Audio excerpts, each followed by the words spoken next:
Welcome back, guys. I hope you enjoyed your vacations. Today we're going to continue with another unit about history. So, are you ready? Flip Classroom!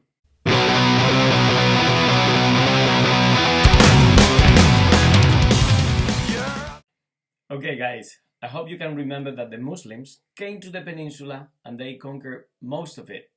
Then the Christians, little by little, reconquered part of that peninsula, leaving one Muslim kingdom left, the Kingdom of Granada. Now, how did the Christians reconquer the peninsula so easily? How did they fight against the Muslims? How did they defeat them? Well, let me show you one video made by another teacher.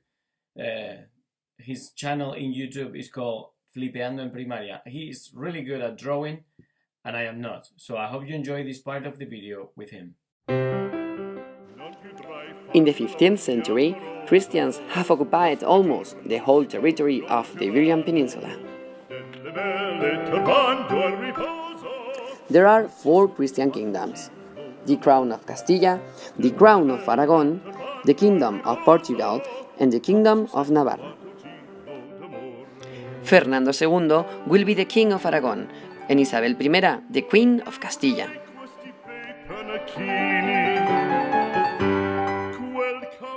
In 1469, Isabel and Fernando fall in love and they get married.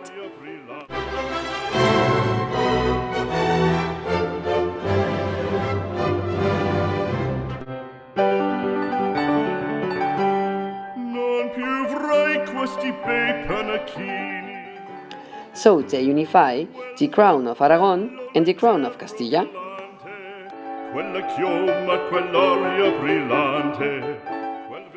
Finally, Isabel and Fernando, the Catholic monarchs, conquered the Muslim Kingdom of Granada.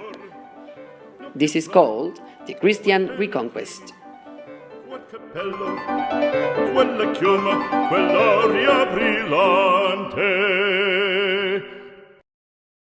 What a cool video, wasn't it? I hope you enjoyed it. Oye, pero hay una cosa que no me queda clara. Qué casualidad que el rey de Aragón se enamorara de la reina de Castilla. Do not believe that. They made a political agreement. Guys, in history, this is very common. Kings and queens will get married so as to be stronger and get their purposes, get their goals. So why did they marry? Obviously, they wanted to push the Muslims away. And this was a fantastic idea, a fantastic way so as to unify armies, territories, peasants, noblemen, all together, so as to defeat the Muslims. Two important details. The first one, it was at this moment when this king and this queen got married that Spain is called Spain. Before this moment, Spain was divided into kingdoms. Reino de Granada, Reino de Navarra, Corona de Aragón, Corona de Castilla. But it's this moment when these two got married and they unified the two crowns, the crown of Castilla and the crown of Aragon, that Spain is called Spain. Alright? The second detail, although these people got together, although they got married, they didn't unify everything. Las instituciones y sus leyes las mantuvieron separadas. Los dos eran dos reyes poderosos y querían mantener su poder. So they didn't unify everything. No, they kept some things apart. How was this society organized? Well, it was a feudal system. You know, feudal system is based on a pyramid. We're gonna find the king and the queen on top. These were the most important ones. And then below them, we're gonna find the clergymen and the noblemen. And below them, we're gonna find a big society made up by the peasants or the servants of the society, okay? So let's think about the king. You two turtle doves have no choice. It's a tradition going back generations. Well, when I'm king, that'll be the first thing to go. Not so long as I'm around. Well, in that case, you're fired. Nice try, but only the king can do that. Well, he's the future king. Yeah, so you have to do what I tell you. And Simba was right. Everybody has to do what the king says. And everything belonged to the king and the queen. Everything. The houses, the territories, the land, the castles, absolutely everything belonged to the king. But the king needed protection. So what did they do? They wanted the noblemen with them. These noblemen will get part of this land. The king will say, here, you can keep part of this land, but with one condition. They had to protect the king and the queen. There was another important group too, the clergy. The clergy was made up by the bishops and the monks. These people live in the monasteries. They will copy the books, they will read, they will even teach others how to read and how to write. They were the intellectuals of the society. If the king and the queen were in the castle, the clergymen were in the monasteries, and the noblemen were defending the city, who was working? A big society called the peasants. The peasants were the servants. There were people that would work on the land, on the territories, on the land of the noblemen, and in exchange they will get a little money, or they will get a little part of this land to work on it, get a little bit of food, and feed their families. That was all. They were called serfs because they were servants. Most of them were. So this big part of the society was the one sustaining the pyramid with their hard work. Let's talk about the city life.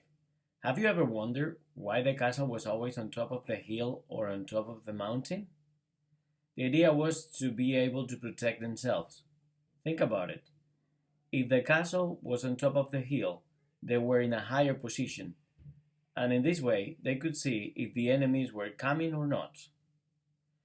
Then the castle and normally the whole city was surrounded by a wall. In your book you can see a different picture, but I think this one that I'm putting is more accurate. Normally the castle is also surrounded by the wall. This was just a matter of protection. Besides, you could see that the houses of the peasants were normally inside the wall, because obviously these people will work on the land and they will create marketplaces. A marketplace is a place where people go to buy or to shop. So they will make different marketplaces, so people will go and they will sell their groceries and other people will buy their food, everything they needed. Something very important was the cathedral or the church. As you can see in this picture of Toledo, in the city there could be one or more cathedrals or different churches. In these places people would run to and they would lock themselves when the enemies were coming. People in the city will learn their work from their parents and they will do or continue with the next generation. So most people were craftsmen, people working with their hands. So there were, for example, carpenters, there were weavers, there were goldsmiths. I know these are difficult words, so please take advantage of your dictionary and look these words up. This is more or less what I wanted you to learn about the Christian kingdoms. Next week, we will continue with the architecture, we will learn about the features of these buildings, but please read the information of the book. Do not be happy only watching this video, read the unit from your book. That will help you to understand. Until then, see you soon.